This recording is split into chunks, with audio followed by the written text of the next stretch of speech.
माफ करना मालिक, मेरिया 5 उंगलों ने ताड़े मुंह ते पंजाब का नक्शा इस वास्ते बनाया है मालिक तो दुश्मन बन के आएगा।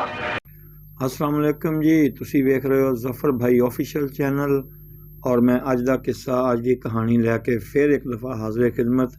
अज का किस्सा भी जनाब बड़ा अजीब जिहा, जिहड़ा बंदा कहते हैं ना कि जिहदी आकड़ आसमान ते लगी होवे या वो बड़ा अनाप्रस्त होवे ते फिर उन्होंने किस तरह कई दफ़ा ना मात मिलती है, किस तरह वो अकल टिकाने आती है। हाँ जी, यूसुफ खान साहब नूं किस तरह और किन्ने धक्के दे के यानी कि डांट के गेट आउट दफ्तर चो बाहर निकल जा, किस आदमी ने गल की। हालांकि उस वक्त का वो बहुत वड्डा सुपरस्टार सी। हाँ जी जनाब, इस सिलसिले आप अज गल करनी आ कि यूसुफ खान साहब नूं किस वजह तो किहड़ी गल ऐसी पैदा हुई जिहदी वजह तो उस वेले जिहड़ा उहदा प्रोड्यूसर सी या वो टीम बैठी हुई सी, उन्होंने की उहदी गल इन्नी बुरी लगी कि जिन्हों यूसुफ खान नूं उस वेले उन्होंने बैठे होया कहा, अगर तू अपनी इस गल तो बाज ना आया, ये गल तू कर तो ना टलिया तो फिर बाहर निकल जा, सारे दफ्तर चो बाहर निकल जा, गेट आउट। लो जी, वो किहड़ी गल आ आपां वो तुहानूं दसदे हां। साहब नूं इस चीज़ का हमेशा तो जिहड़ा ना थोड़ी बरतरी रही आ कि उन्हें अपने कद काट, अपनी खूबसूरती और उस वजाहत की वजह तो ना मकसद थोड़ा जिहा ज़हन हमेशा इस चीज़ का तकबर रहा।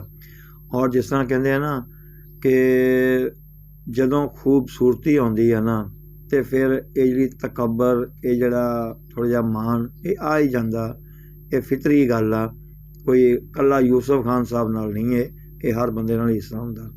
क्योंकि यूसुफ खान साहब जिहड़े सी उन्हां दा मेन जिहड़ा सी ना उन्हें ज़हन च एक होर भी पॉइंट सी कि यार मैं ना एक कद काट खूबसूरती के लिहाज नाल ते अल्लाह पाक की रहमत नाल बिल्कुल ठीक ठाक हाँ, अच्छा हाँ, लेकिन क्योंकि वो बहुत सारी फिल्मां दा सुपरस्टार भी बन चुकिया सी उदों जदों ये वाक़या पेश आया।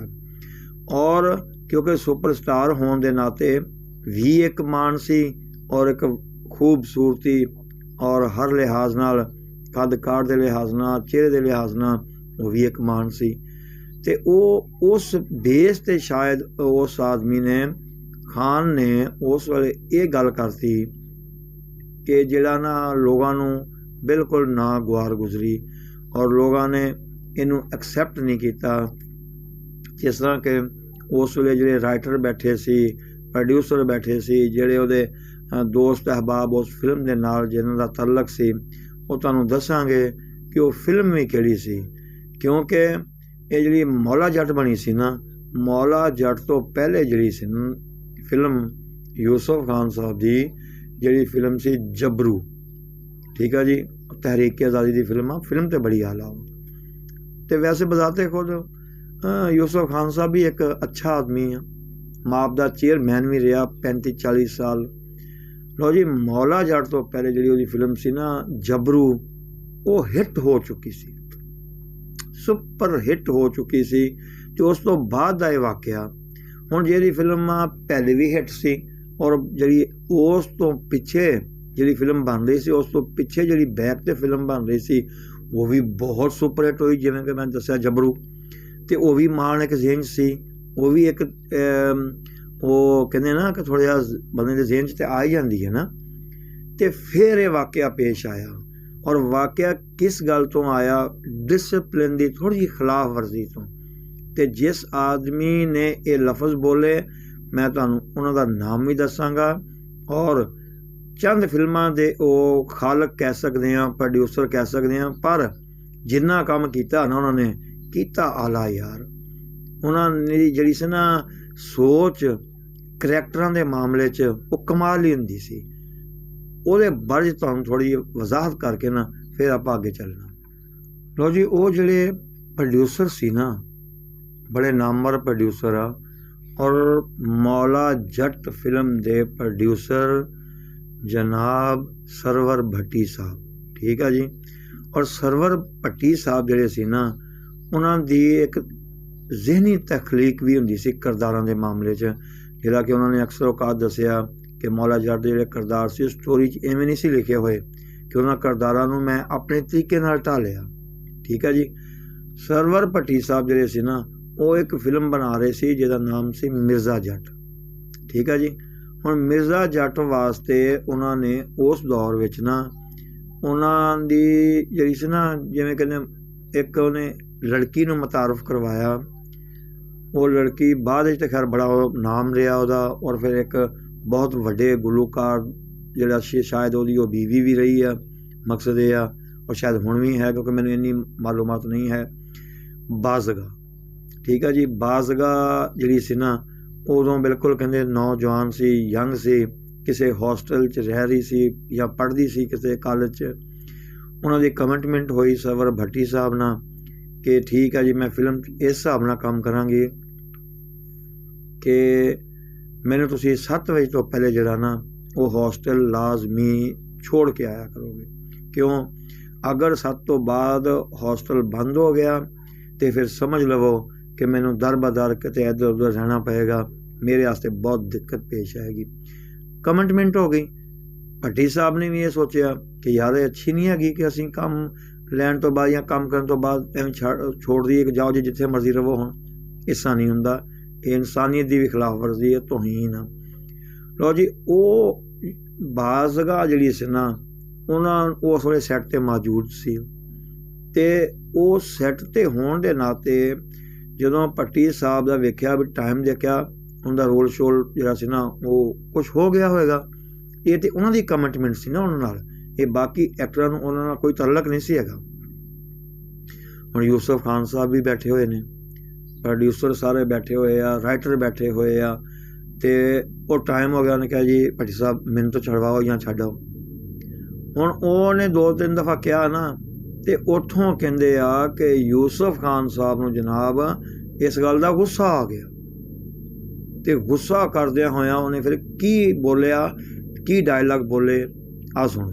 ਯੂਸਫ ਖਾਨ ਸਾਹਿਬ ਜਨਾਬ ਜਿਹੜੇ ਸੀ ਨਾ, ਉਹਨਾਂ ਨੇ ਜਦੋਂ ਦੇਖਿਆ ਵੀ ਇਹ ਕੱਲ੍ਹ ਦੀ ਇੱਕ ਐਕਟਰ, ਨਾ ਹਾਲੇ ਕੋਈ ਨਾਮ ਨਾ ਪਹਿਚਾਣ, ਇਹ ਇੰਨੀਆਂ ਗੱਲਾਂ ਕਰ ਰਹੀ ਆ, ਉਹਦੇ ਕੋਲ ਰਿਹਾ ਨਹੀਂ ਗਿਆ। ਹਾਲਾਂਕਿ ਯੂਸਫ ਖਾਨ ਐਸਾ ਆਦਮੀ ਨਹੀਂ ਸੀ, ਲੇਕਿਨ ਕਈ ਦਫਾ ਹੋ ਜਾਂਦਾ ਨਾ, ਚੀਜ਼ ਆ ਜਾਂਦੀ ਆ, ਉਹ ਇਮੇਜ ਜਿਹੜਾ ਸੀ ਨਾ, ਪਾਵਰਫੁਲ ਇਮੇਜ, ਉਹਦੀ ਥੋੜ੍ਹੀ ਆਕੜ ਆ ਜਾਂਦੀ ਹੈ।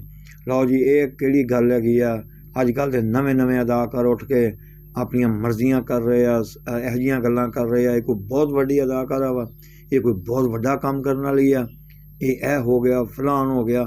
ਯੂਸਫ ਖਾਨ ਨੇ ਉਹਦੀ ਇਨਸਲਟ ਕੀਤੀ ਇਹੋ ਜਿਹੀਆਂ ਗੱਲਾਂ ਕਰਕੇ। ਔਰ ਜਨਾਬ ਉੱਥੇ ਜਿਹੜਾ ਸੀ ਨਾ, ਇਹ ਸਾਰੀਆਂ ਗੱਲਾਂ ਪਹਿਲੇ ਤਾਂ ਲੋਕਾਂ ਨੇ ਸੁਣ ਲਿਆ, ਚਲੋ ਕੋਈ ਗੱਲ ਨਹੀਂ ਯਾਰ, ਵੱਡੇ ਜਿਹੜੇ ਐਕਟਰ ਆ ਉਹ ਛੋਟੇ ਮੋਟੇ ਗੱਲ ਕਰ ਹੀ ਦਿੰਦੇ ਆ, ਕੋਈ ਗੱਲ ਨਹੀਂ ਸੀ। ਲੇਕਿਨ ਜਦੋਂ ਯੂਸਫ ਖਾਨ ਬਾਜ਼ ਨਹੀਂ ਆਇਆ, ਬਾਰ-ਬਾਰ ਇੱਕ ਹੀ ਗੱਲ ਕਰਦਾ ਰਿਹਾ ਕਿ ਇਹ ਕੋਈ ਬਹੁਤ ਵੱਡੇ, ਇਹਦਾ ਟਾਈਮ ਟੇਬਲ ਬੜਾ ਕੀਮਤੀ ਆ, ਇਹਨਾਂ ਨੂੰ ਅਹਿਸਾਸ ਨਹੀਂ ਹੈਗਾ ਕੋਈ ਇੱਥੇ ਹੋਰ ਬੈਠੇ ਹੋਏ ਆ, ਇੰਨਾ ਫਿਕਸ ਟਾਈਮ ਟੇਬਲ, ਏਡੇ ਵੱਡੇ ਹੀਰੋਇਨ ਬਣ ਗਈ ਆ, ਫਲਾਣਾ ਢੀਂਗਾ। ਉਸ ਵੇਲੇ ਜਨਾਬ ਭੱਟੀ ਸਾਹਿਬ ਜਿਹੜੇ ਸੀ ਨਾ, ਸਰਵਰ ਭੱਟੀ ਸਾਹਿਬ, ਉਹ ਫਿਰ ਬੋਲੇ। ਉਹਨਾਂ ਨੇ ਕਿਹਾ, ਹੋ ਯੂਸਫ ਖਾਨ, ਕੀ ਤੇਰਾ ਮਸਲਾ, ਕੀ ਤੈਨੂੰ ਐਸਾ ਗੱਲਬਾਤ ਆ, ਤੂੰ ਚੁੱਪ ਕਿਉਂ ਨਹੀਂ ਕਰਦਾ, ਤੈਨੂੰ ਕਿਹੜੀ ਵਜ੍ਹਾ ਵਾ ਕਿ ਤੂੰ ਬਿਲਾ ਵਜ੍ਹਾ ਬੋਲੀ ਜਾਣ ਡਿਆ ਵਾ, ਆਪਣੇ ਆਪ ਨੂੰ ਕੰਟਰੋਲ ਵਿੱਚ ਰੱਖ, ਠੀਕ ਆ ਨਾ, ਠੀਕ ਆ, ਹੀਰੋ ਆ, ਸਭ ਕੁਝ ਠੀਕ ਆ, ਇੱਜ਼ਤ ਦਾ ਮਕਾਮ ਵੀ ਆ, ਇਹਦਾ ਮਕਸਦ ਇਹ ਨਹੀਂ ਕਿ ਤੂੰ ਜਿਹੜੀ ਦਿਲ ਕਰੇ ਬੇਇੱਜ਼ਤੀ ਕਰਦਾ ਫਿਰੇ। ਔਰ ਇੱਥੇ ਇੰਨੇ ਸੀਨੀਅਰ ਲੋਕ ਬੈਠੇ ਆ, ਇੰਨੇ ਰਾਈਟਰ ਵਗੈਰਾ, ਪ੍ਰੋਡਿਊਸਰ, ਤੈਨੂੰ ਕਿਸੇ ਦਾ ਖਿਆਲ ਹੀ ਨਹੀਂ ਹੈਗਾ, ਤੂੰ ਆਪਣੀਆਂ ਗੱਲਾਂ ਹੀ ਕਰੀ ਜਾਣ ਡਿਆ ਬੈਠਾ ਇੱਥੇ, ਆਖਰ ਤੈਨੂੰ ਐਸੀ ਕਿਹੜੀ ਤਕਲੀਫ ਹੈ, ਐਸਾ ਕਿਹੜਾ ਮਸਲਾ ਵਾ। ਲਓ ਜੀ, ਜਦੋਂ ਯੂਸਫ ਖਾਨ ਨੇ ਦੇਖਿਆ ਨਾ ਕਿ ਹੁਣ ਸਰਵਰ ਭੱਟੀ ਸਾਹਿਬ ਨੇ ਮੈਨੂੰ ਡਾਂਟਿਆ ਵਾ, ਅਤੇ ਉਹ ਫਿਰ ਬੜਾ ਵੱਡਾ ਹੀਰੋ ਸੀ, ਉਹਨੂੰ ਜ਼ੇਨ 'ਚ ਹੋਰ ਤਾਂ ਚੀਜ਼ ਆਈ ਕੋਈ ਨਹੀਂ, ਉਹਨੇ ਫੌਰੀ ਤੌਰ 'ਤੇ ਨਾ ਇੱਕ ਹੀ ਕੰਮ ਕੀਤਾ, ਉਹਨੇ ਕਿਹਾ ਜੀ ਅੱਛਾ ਇਹ ਗੱਲ ਆ, ਅਤੇ ਫਿਰ ਮੈਂ ਇਸ ਫਿਲਮ 'ਚ ਕੰਮ ਹੀ ਨਹੀਂ ਕਰਦਾ, ਨਹੀਂ ਚਾਹੀਦੀ ਮੈਨੂੰ ਇਹ ਫਿਲਮ, ਆ ਸੰਭਾਲੋ ਆਪਣੀ ਫਿਲਮ। ਲਓ ਜੀ, ਉੱਥੇ ਫਿਰ ਭੱਟੀ ਸਾਹਿਬ ਨੇ ਨਾ ਉਹ ਜਿਹੜਾ ਆਪਣੀ ਨਾ ਮਰਦਾਨਾਪਨ ਤੇ ਉਹ ਇੱਕ ਇਨਸਾਨ ਜਿਹੜੀ ਵਜਾਹਤ ਹੁੰਦੀ ਉਹ ਦਿਖਾਈ। ਕਿਉਂ? ਮੈਂ ਸਿਰਫ ਇੰਨਾ ਜਾਣਨਾ ਕਿ ਜਿਹੜਾ ਬੰਦਾ ਖੁਦ ਤਖਲੀਕਕਾਰ ਹੋਏਗਾ, ਫਨਕਾਰ ਹੋਏਗਾ ਕਿਸੇ ਵੀ ਕੰਮ ਦਾ, ਜਿਸ ਸ਼ੋਬੇ 'ਚ ਹੈਗਾ, ਉਸ ਸ਼ੋਬੇ ਦੇ ਉਹ ਕਿਸੇ ਕਾਰੀਗਰ ਕੋਲੋਂ ਜਾਂ ਕਿਸੇ ਹੁਨਰਮੰਦ ਕੋਲੋਂ ਕਦੀ ਮਾਤ ਨਹੀਂ ਖਾਏਗਾ, ਕਿਉਂਕਿ ਉਹਨੂੰ ਇਸ ਚੀਜ਼ ਦਾ ਨਹੀਂ ਹੁੰਦਾ। ਬਲੈਕਮੇਲ ਹੋ ਕੇ ਕਦੀ ਨਹੀਂ ਰਹਿੰਦਾ, ਕਿਉਂਕਿ ਉਹਦਾ ਜਿਹੜਾ ਜ਼ਿਹਨ ਸੀ ਤਖਲੀਕਕਾਰ ਸੀ। ਉਹਨੇ ਜ਼ਿਹਨ 'ਚ ਇਹੀ ਸੋਚਿਆ ਵੀ ਇਹ ਨਹੀਂ ਤਾਂ ਮੈਂ ਕਿਸੇ ਹੋਰ ਕੋ ਕਰਵਾ ਲਾਂਗਾ। ਇੰਨੀਆਂ ਗੱਲਾਂ ਕੋ ਕਰਨ ਲਿਆ ਯਾਰ? ਗੱਲਾਂ ਉਹ ਸੁਣਦੇ ਆ ਜਿਨ੍ਹਾਂ ਵਿਚਾਰਿਆਂ ਨੂੰ ਕੱਖ ਨਹੀਂ ਪਤਾ ਹੁੰਦਾ। ਇੱਥੋਂ ਸਾਬਤ ਹੋਇਆ ਕਿ ਸਰਵਰ ਭੱਟੀ ਸਾਹਿਬ ਬਜ਼ਾਤੇ ਖੁਦ ਇੱਕ ਬਿਹਤਰੀਨ ਜਾਣ ਪਹਿਚਾਣ ਰੱਖਣ ਵਾਲੇ ਪ੍ਰੋਡਿਊਸਰ ਸੀ। ਲਓ ਜੀ, ਉਹਨੇ ਜਦੋਂ ਇਹ ਗੱਲ ਕੀਤੀ ਨਾ ਕਿ ਮੈਂ ਨਹੀਂ ਕੰਮ ਕਰਦਾ, ਉੱਥੇ ਭੱਟੀ ਸਾਹਿਬ ਨੇ ਕਿਹਾ ਨਿਕਲ ਜਾ ਬਾਹਰ, ਦਫ਼ਤਰ 'ਚੋਂ ਬਾਹਰ ਹੋ ਜਾ, ਕੋਈ ਕੰਮ ਨਹੀਂ ਤੇਰਾ ਇੱਥੇ, ਚੱਲ। ਬਲਕਿ ਉਹ ਦੱਸਦੇ ਆ ਕਿ ਅੰਗਰੇਜ਼ੀ ਦਾ ਉਹ ਲਫ਼ਜ਼ ਵੀ ਇਸਤੇਮਾਲ ਕੀਤਾ, ਗੈਟ ਆਊਟ, ਬਾਹਰ ਹੋ ਜਾ, ਮੈਨੂੰ ਇਹੋ ਜਿਹਾ ਬੰਦਾ ਨਹੀਂ ਚਾਹੀਦਾ ਕਹਿ ਕੇ। ਤੇ ਫਿਰ ਵੇਖੋ, ਕਿਉਂਕਿ ਜਿਸ ਜਗ੍ਹਾ 'ਤੇ ਉਹ ਸੈੱਟ ਸੀ, ਜਿਸ ਜਗ੍ਹਾ 'ਤੇ ਉਹ ਸਾਰਾ ਮਾਮਲਾ ਚੱਲ ਰਿਹਾ ਸੀ, ਉੱਥੇ ਵੀ ਉਹਨਾਂ ਨੇ ਫੌਰੀ ਤੌਰ 'ਤੇ ਇਹੀ ਲਫ਼ਜ਼ ਬੋਲੇ ਕਿ ਪੈਕਅਪ, ਸਾਰਾ ਸਮਾਨ ਪੈਕ ਕਰੋ, ਚਲੋ ਅਸੀਂ ਵਾਪਸ ਜਾ ਰਹੇ ਹਾਂ, ਛੋੜ ਦਿਓ, ਮੈਂ ਕਿਸੇ ਹੋਰ ਇੰਤਜ਼ਾਮ ਕਰ ਲਵਾਂਗਾ, ਹੋਰ ਤਰੀਕੇ ਨਾਲ ਗੱਲ ਕਰ ਲਾਂਗਾ, ਹੋਰ ਹੀਰੋ ਜਾਂ ਚੇਂਜਿੰਗ ਕਰ ਲਵਾਂਗਾ, ਨਹੀਂ ਚਾਹੀਦਾ ਮੈਨੂੰ ਇਹੋ ਜਿਹਾ ਹੀਰੋ। ਉਹ ਵੀ ਫਿਰ ਬਾਅਦ ਸਰਵਰ ਭੱਟੀ ਸੀ। ਯੂਸਫ ਖਾਨ ਨੂੰ ਪਹਿਲੀ ਦਫਾ ਮਹਿਸੂਸ ਹੋਇਆ ਕਿ ਉਹਦੇ ਸਾਹਮਣੇ ਕੋਈ ਬੰਦਾ ਆਇਆ, ਜਿਵੇਂ ਇਕਬਾਲ ਹਸਨ ਆਉਂਦਾ ਰਿਹਾ। ਅਤੇ ਮਕਸਦ ਕਹਿੰਦਾ ਆ ਕਿ ਮੈਂ ਤੁਹਾਨੂੰ ਇਹ ਵੀ ਦੱਸ ਦੇਵਾਂ, ਸਰਵਰ ਭੱਟੀ ਸਾਹਿਬ ਨੇ ਸੁਣਿਆ ਵਾ ਕਿ ਮੌਲੇ ਜੱਟ ਦੁਬਾਰਾ ਇਕਬਾਲ ਹਸਨ ਨੂੰ ਕਾਸਟ ਕਰ ਰਹੇ ਸੀ, ਲੇਕਿਨ ਸਰਵਰ ਭੱਟੀ ਨੇ ਕੋਈ ਉਹਦਾ ਵੀ ਹਿਸਾਬ ਕਿਤਾਬ ਦੇਖਿਆ, ਉਹਨੂੰ ਰੋਲ ਦੇ ਵਿੱਚੋਂ ਐਵੇਂ ਸ਼ਾਟ ਮਰਵਾਇਆ। ਉਹਨੇ ਕਿਹਾ ਨਹੀਂ, ਤੂੰ ਇਨਸਲਟ ਕੀਤੀ ਆ, ਤੂੰ ਫਲਾਣੇ ਐਕਟਰਾਂ ਦੀ ਇਨਸਲਟ ਕੀਤੀ, ਮੈਂ ਤੈਨੂੰ ਰੱਖਣਾ ਹੀ ਨਹੀਂ ਹੁਣ। ਲਓ ਜੀ, ਉਹ ਵੀ ਕਿਹਾ ਯਾਰ ਗੱਲ ਤਾਂ ਕੋਈ ਨਹੀਂ ਭੱਟੀ ਸਾਹਿਬ ਨੇ। ਉਹਨੇ ਕਿਹਾ ਜੀ ਬਸ ਗੱਲ ਖਤਮ, ਇਸ ਸ਼ਾਟ ਵਾਸਤੇ ਮੈਂ ਤੈਨੂੰ ਨਹੀਂ ਰੱਖਣਾ। ਅਤੇ ਫਿਰ ਚੇਂਜ ਕੀਤਾ, ਫਿਰ ਕੈਫੀ ਸਾਹਿਬ ਨੂੰ ਮੁੱਦਾ ਗਾੜੀ ਦਾ ਪਾੜ ਦਿੱਤਾ ਮੌਲੇ ਜੱਟ 'ਚ। ਲਓ ਜੀ, ਯੂਸਫ ਖਾਨ ਸਾਹਿਬ ਨੇ ਕਹਿੰਦੇ ਆ ਕਿ ਉੱਥੇ ਸਰਵਰ ਭੱਟੀ ਸਾਹਿਬ ਦੇ ਕੋਲੋਂ ਬਕਾਇਦਾ ਹੱਥ ਜੋੜ ਕੇ ਮਾफ़ੀ ਮੰਗੀ, ਔਰ ਨਾਲ ਇਹ ਵੀ ਕਿਹਾ ਜੀ ਅੱਲਾ ਪਾਕ ਰਹੀਮੋ ਕਰੀਮ ਆ, ਉਹ 100 ਗੁਨਾਹ ਵੀ ਮਾफ़ ਕਰ ਦਿੰਦਾ, ਅਤੇ ਇਨਸਾਨ ਹੋਣ ਦੇ ਨਾਤੇ ਕਿਆ ਤੁਸੀਂ ਇੱਕ ਗੁਨਾਹ ਨਹੀਂ ਮੇਰਾ ਇਹ ਮਾफ़ ਕਰ ਸਕਦੇ? ਲਓ ਜੀ, ਭੱਟੀ ਸਾਹਿਬ ਨੇ ਉਦੋਂ ਫਿਰ ਇਹ ਗੱਲ ਕੀਤੀ। ਭੱਟੀ ਸਾਹਿਬ ਕਹਿੰਦੇ ਭਾਈ ਕਰਤਾ ਜੋ ਤੂੰ ਕੀਤਾ, ਮੈਂ ख़त्म करता, लेकिन सिर्फ ਅੱਜ ਇੱਕ ਦਫਾ ਅਗਰ ਆਇੰਦਾ ਐਸੀ ਹਰਕਤ ਕੋਈ ਹੋਈ ਤੇ ਫਿਰ ਕਦੀ ਜ਼ਿੰਦਗੀ 'ਚ ਮੈਂ ਤੈਨੂੰ ਆਪਣੇ ਕਰੀਬ ਵੀ ਨਹੀਂ ਖੜਾ ਹੋਣ ਦੇਣਾ। ਠੀਕ ਹੈ ਜੀ। ਇਹੋ ਜਿਹੇ ਜਨਾਬ ਡਾਇਰੈਕਟਰ ਜਿਹੜੇ ਹੁੰਦੇ ਆ ਨਾ, ਇਹ ਸ਼ਾਨੋ ਸ਼ੌਕਤ ਹੁੰਦੇ ਆ।